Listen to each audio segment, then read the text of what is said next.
When I look at all that has changed about our lives and the world, when I acknowledge the uncertainties of our future, when I read statistics of cases and death of COVID-19, when I think about all who are losing jobs or income, when I wonder how long it will be again before we can greet each other with hugs and handshakes, I don't want any more information or answers about COVID-19.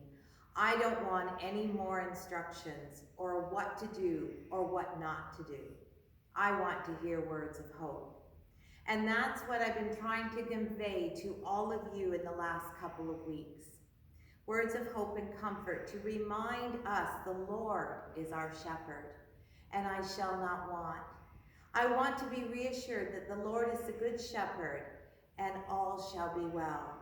And so today, we are going to reflect on sheep and shepherds. First of all, I have a couple of friends with me this morning. Sheep. Sheep have a strong flocking instinct. They feel safer when they're gathered together. Sheep need each other to feel safe. Separating one sheep out of the rest of the flock can be disturbing and frightening to them.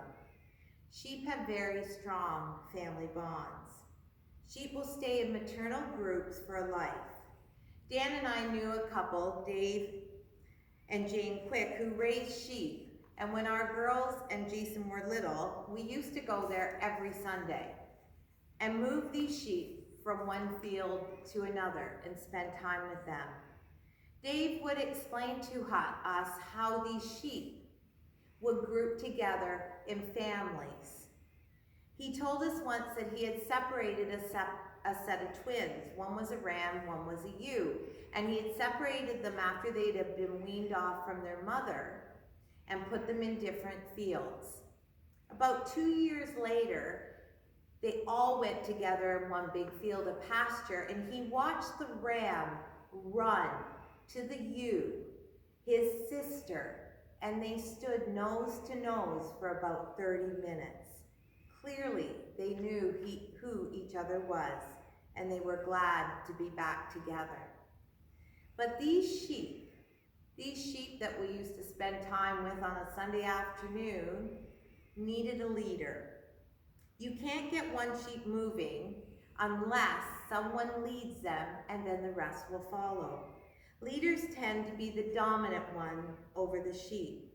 Sheep will follow them because they trust them and they know. Sheep run when they're frightened. Quick movements, loud noises, and dogs will put the sheep on the run. When approaching a sheep, it's best to move slowly and talk quietly. Sheep rarely rely heavily on their vision. Their eyes are set wide on their heads, and their field of vision is quite broad. They are constantly scanning the fields and gazing for predators and others around them. But a sheep can be caught by sneaking up behind them.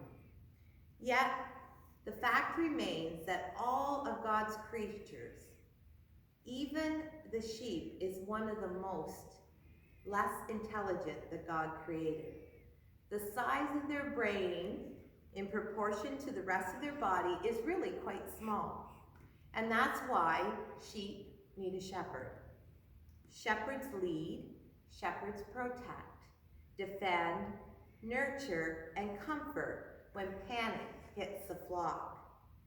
I am the good shepherd, Jesus told his followers in a context that brought them into a direct confrontation with his claims to have come from God and his intentions to find lost sheep.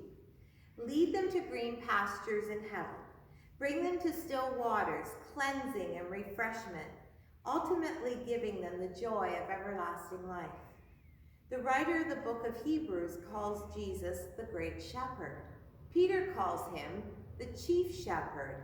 And in today's passage from John, Jesus states, I am the good shepherd. You know, the more you ponder the parables between sheep and people, the more you see the importance of knowing the shepherd, the one who leads you through the valley of the shadow of death, who has been there and has come up on the other side saying, follow me. For in today's world, we often see leaders, shepherds, who look out for their own interests at the expense of their sheep. God expects a higher standard from his leaders, his shepherds. Shepherds are to be people of integrity who care deeply about the needs of their flocks. Leaders need to take seriously the words of Jesus, who said the two greatest commandments were to love the Lord your God with all your heart, with all your mind, and all your soul, and all your strength, and to love your neighbor as yourself. The most important thing the shepherd does is to come looking for the lost sheep to lead them back to safety.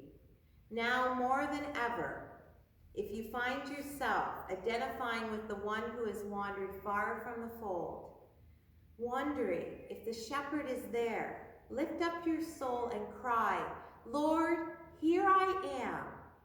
God, come lead me home, and he'll be there. Jesus is the one who will support you, listen to your prayers, understand when things seem overwhelming, and give you hope for today, tomorrow, and in all the days to come.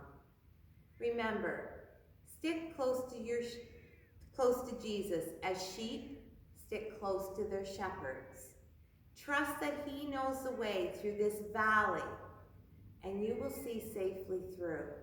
Believe that he has a good reason for taking this route, even though it is hard and unfamiliar. And hold on to the truth. There is something better waiting on the other side of this valley.